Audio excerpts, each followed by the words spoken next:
कसं काय मंडळी, स्वागत आहे तुमचं एक वेळा पुन्हा मेडरूल इन्स्टिट्यूट मध्ये. आज आपण भूगोल ह्या विषयाचे इम्पॉर्टंट क्वेश्चन जे बोर्ड 2026 साठी महत्वाचे आहेत ते बघणार आहोत. या अगोदर आपण इतिहास, मॅथ्स 1, 2 आणि सायन्स 2 याचे व्हिडिओ सुद्धा टाकलेले आहेत इम्पॉर्टंट क्वेश्चन्स. तर ते पण तुम्ही बघू शकता चॅनल वरती जाऊन. आणि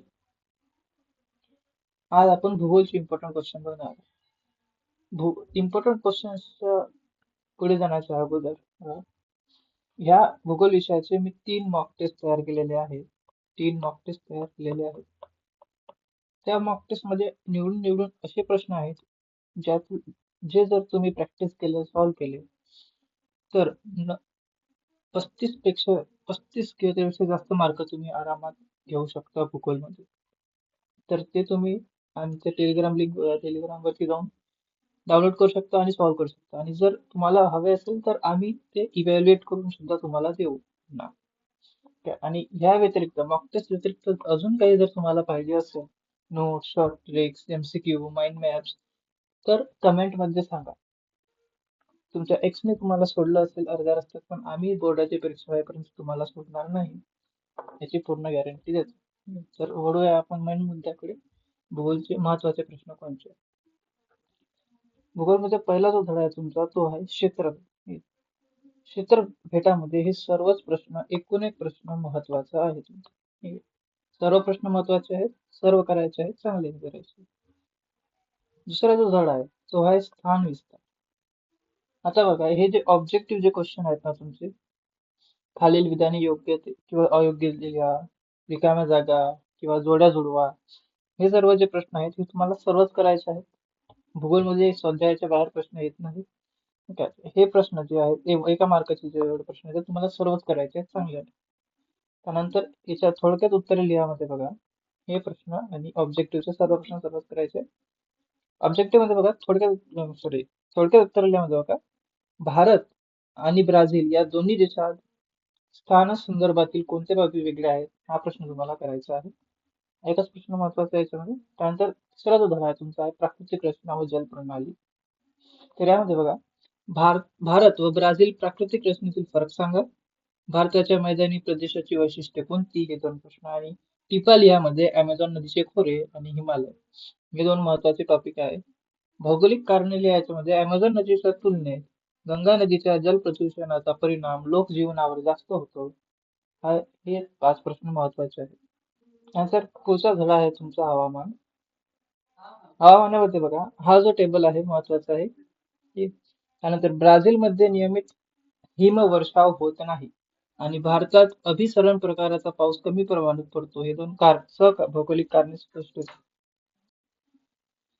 त्यानंतर खालील प्रश्नाची उत्तरे लिहामध्ये भारत आणि ब्राझील या देशांमधील हवामानाची तुलना करा. हे एवढे प्रश्न महत्वाचे आहे या धड्यामध्ये. आणि बघा, त्यानंतर तुम्हाला एक असं मॅप देऊन किंवा आलेख देऊन पण प्रश्न येतात. तर मॅप जसं नकाशाचा आणि आलेखाचा सराव करायचा आहे तुम्हाला चांगल्याने करायचा. नंतर 5वा जो धडा आहे नैसर्गिक वनस्पती व प्राणी. तर यामध्ये बघा, ब्राझील व भारतामधील वनांचा ऱ्हास होण्याची कारणे कोणती? ब्राझीलचा उत्तर भाग घनदाट वनांनी व्यापला आहे आणि भारतातील वन्य प्राण्यांची संख्या दिवसेंदिवस कमी होत आहे, हे महत्वाचे प्रश्न आहेत. त्यानंतर 6वा धडा आहे तुमचं लोकसंख्या. यामध्ये बघा, लोकसंख्येमध्ये भारत व ब्राझील देशाच्या लोकसंख्या वितरणातील साम्य फरक स्पष्ट करा. भौगोलिक कारणामध्ये भारताच्या लोकसंख्येची सरासरी घनता जास्त आहे आणि गंगेच्या खोऱ्यात लोकसंख्येचे वितरण गाठ आहे, हे कारणे. आणि हा एक प्रश्न महत्वाचा आहे, करायचा आहे.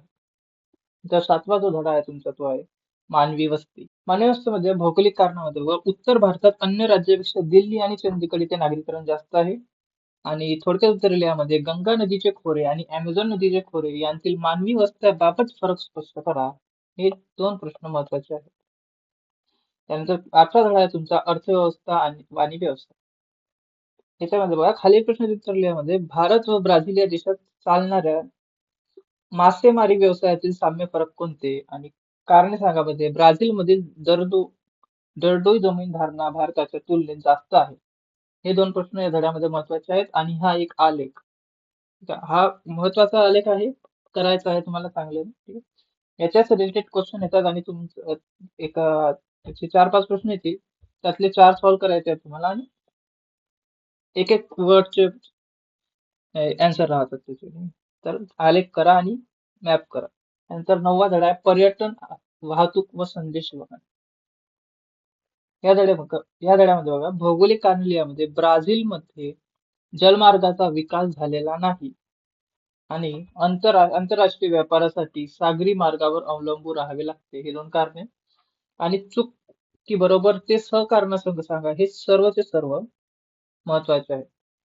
आणि टिपा लिहामध्ये पण हे चारही प्रश्न महत्वाचे आहेत. आधुनिक संदेश वहन, भारतातील हवाई वाहतूक, प्राकृतिक रचना व अंतर्गत जलवाहतूक, प्रमाण वेळीची उपयोगिता.